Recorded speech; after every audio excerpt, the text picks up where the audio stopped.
What are the chances? I'm just trying to do some chores. What are the chances that I tie a knot and yank a rock across the entire yard with an air hose?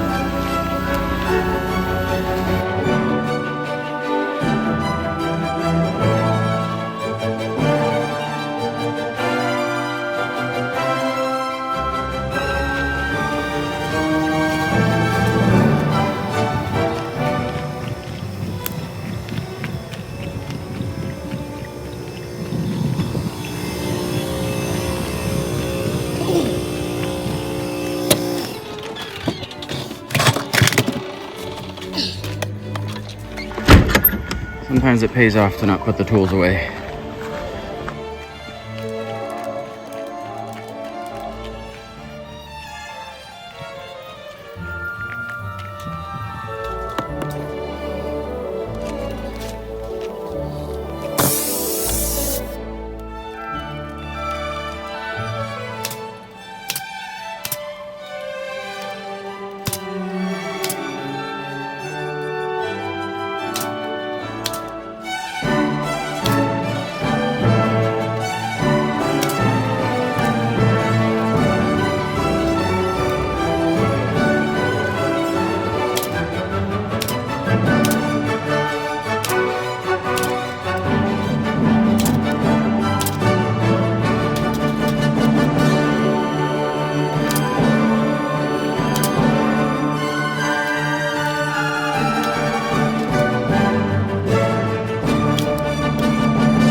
we're gonna start furthest from the air conditioning, because once we're done talking about all this, it's time to get in the air conditioning.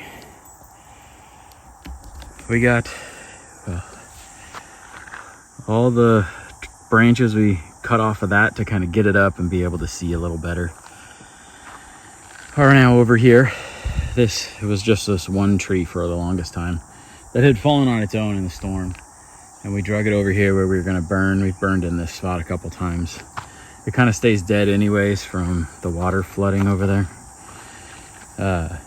so it's a good spot to burn. So we brought a bunch of cedars down from the top of the hill where we're gonna build the new goat shelter. I kind of started building the pile towards that tree because I have intentions of cutting that one, moving it over, and then cutting this one so it lands right on top of this pile and burning all of it. Still got some more cedars out here to cut at least up off the ground, so it's more like this side where you can see how they kind of like start blocking everything. Get them up at least, if not get rid of them. Behind these nice trees that we're not gonna get rid of, there's cedar there and cedar there. I like to get rid of those. That's where the guinea nest was. So we got that all piled up. The goats will be out here. They'll start eating all that cedar greenery. They eat all the stuff off the branches, so leave that for a few days. It's supposed to rain today and tomorrow, which would be a perfect time to start a giant fire.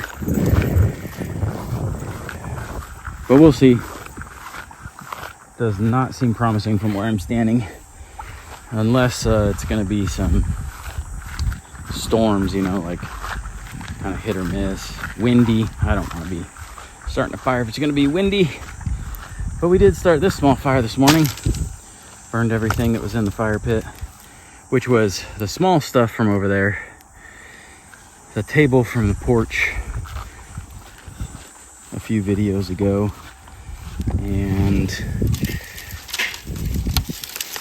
a couple of loose sticks and stuff that were around.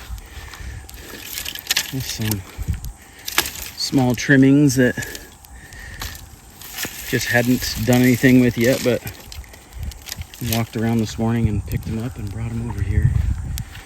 Now that the bulk of it's all burned out, let's come around and grab these small edges. You can see it burned off and quit, but still all this is left, so just restack it.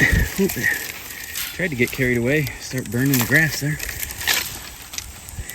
In case you're wondering, that is hot. Okay. Ow. Yep, just put a nice burn in my ankle from this little guy that popped out of there. All right.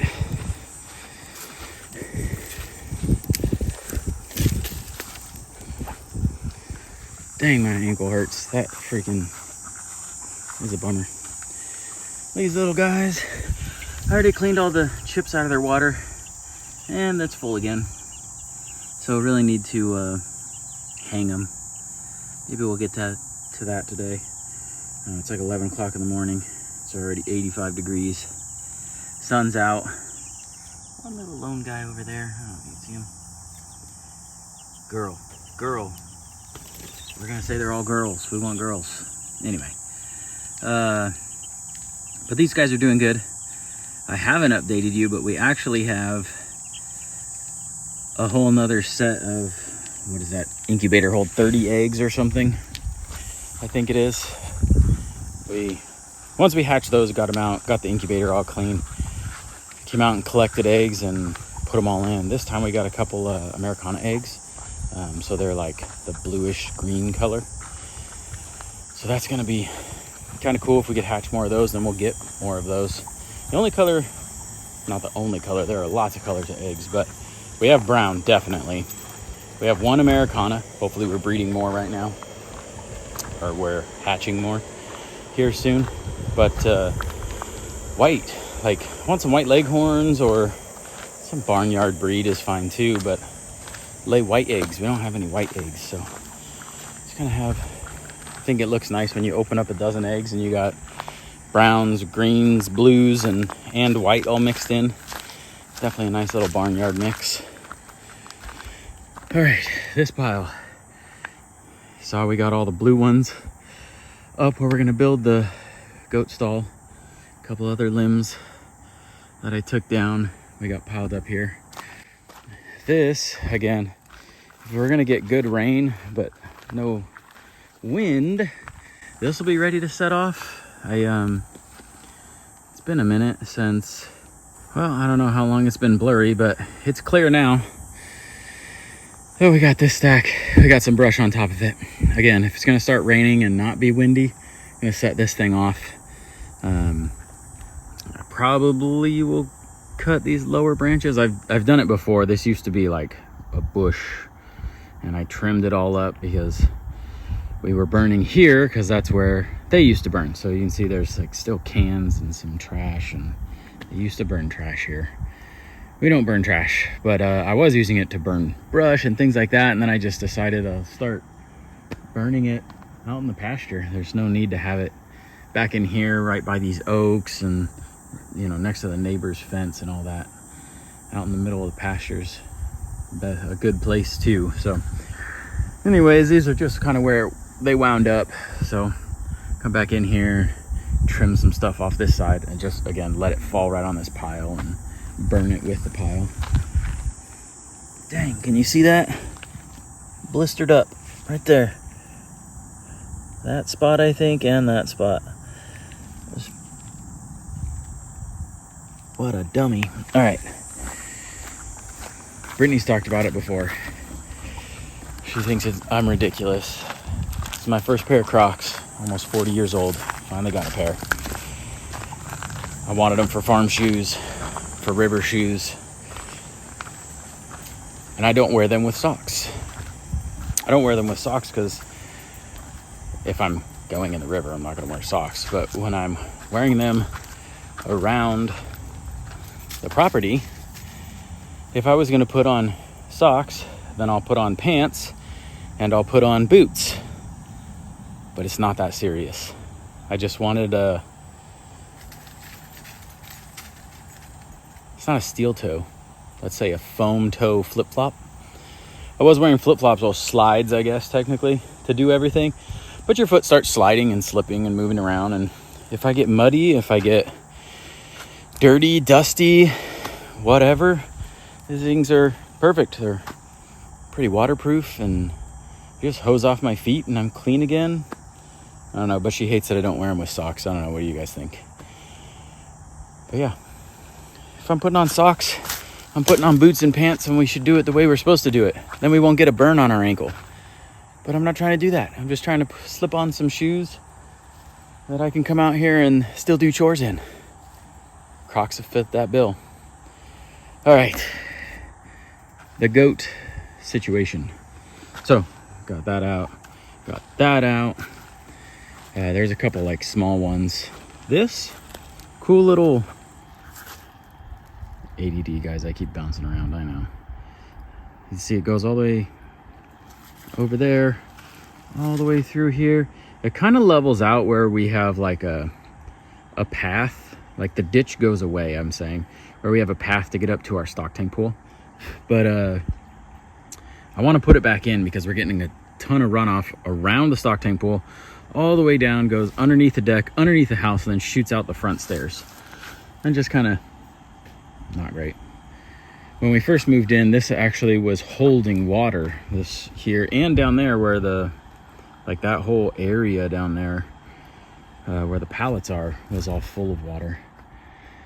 I haven't had that kind of rain, and when we have had that kind of rain, it seems to flow off. So however the environment's changed, it's not really staying here anymore. It's definitely staying in the front yard, out in the front pasture. But here we are, something like this. I think I'm gonna put, obviously, pallet on the edge, pallet in the middle, pallet on the edge. This is what I wound up with, like, out of all the pallets. I know these are property of somebody. We specifically get them from HEB with our distilled water at work, and there's no core. I don't know if it's a core, if that's what they call it, but there's no extra charge. They only charge us for the water, so I'm not worried about getting these back to anybody. Are they maybe worth more if I were to sell them back? Possibly. Hey, Felix. And there's Charlie. So possibly they're, worth something, but they're worth more to me to put them here and start making a little goat area, since we're going to try and put a fence. Like, this ridge goes all the way across the property to the other fence all the way down there. So that's kind of where I want to come through and put a fence up to keep the goats in on the higher side of the property, so that they can start working through all of this, just kind of starting to work their way through. I will also probably start coming through with a chainsaw and start taking stuff down. It went really well this morning, actually. And I was able to back the Jeep all the way up to right here and chain up the brush and drag it out to the pile you just saw. So that went well. Take some more out. I don't necessarily want to thin it too much. You can see there's a neighbor's house there, and if we go to the upper pasture, you can definitely see both of the houses. But from where our house is, you can't see either of the houses. So that's kind of nice, but also it'd be nice to not have so many cedars everywhere. And they're choking out the oaks. I mean, that's an oak right there. And it goes all the way up above. There's an oak right there, that dark one. There's a Felix. Hey, buddy. There's an oak right there that is getting choked out. And then there's an oak right there that goes here, and then that way that is dead. It did not, the cedars choked it out and it died. So we don't want that to happen to any more of the oaks. This little guy here actually broke off at some point. I chainsawed it and cleaned it up, and now it's growing back. I did trim those other two. That's what these two were from. They were down like low, so I trimmed them up. These guys learned how to use the doggy door and just are living their best life. We actually kind of like weaned them off of their cat box also, because the worst part about cats is scooping their poop every day and their pee. So of course they had their cat box inside for a long time, but then I moved it off to the back porch, and then still like cleaned it and kept it so it was in the back porch. They could go inside, or they could go outside and use it and all that. And then slowly, like, I didn't clean it as often. Then when I did, like, was time to do a full switch out, then I just dumped it, like, up the hill. Like, I just poured the cat box with the litter and the poop and everything, like, up here. So their smell was there, the cat litter was familiar and all that. But then I like had refilled it. So I did that like 3 times. So they could go out here and use the litter that I left out here, or they could go onto the porch and use their cat litter box. And we did that, and like I said, I think 3 times. And then about a week ago, I just dumped the last of it out and hadn't touched it yet. I hadn't refilled it, and just left them with no cat box. And we haven't had any issues in the house, so we trained them to come out here and use the property to go to the bathroom. They've been catching so many bugs and all kinds of stuff, bringing it in the house. I could go without the bringing it in the house, but good that they're little hunters, so hopefully they'll start catching mice and rats and things like that that may be around. We've never had a problem with mice. Squirrels really get into the animal feed. But since we moved from trash cans to watertight husky boxes, we haven't had any squirrel issues since.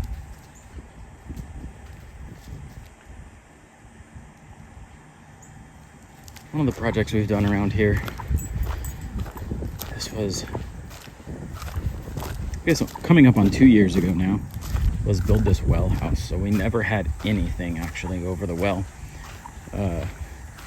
I had put tarps and heat lamps and stuff for winter, so the pipes don't freeze and the tank doesn't freeze and all that. But this, we built so we didn't have to do all that. Obviously it looks bad too, and this looks much better. So we got some of that like siding, it's already primered. Just put a little gate latch, foamed in all the top, metal roof. There's not like, I wonder if I bet I could find the pictures of when I made it, but the roof is the roof. There's no insulation or anything like that in here. I put one piece of plywood so like you can see the metal roof there. Like, it was built on a budget, but it was one of the most sturdy things. I did like alternating little studs or whatever. It's solid. We had to have the well company come out and redo some piping and things. That all started leaking, all that stuff. So I tried to mess with it myself a little bit and just kind of felt like I got in over my head.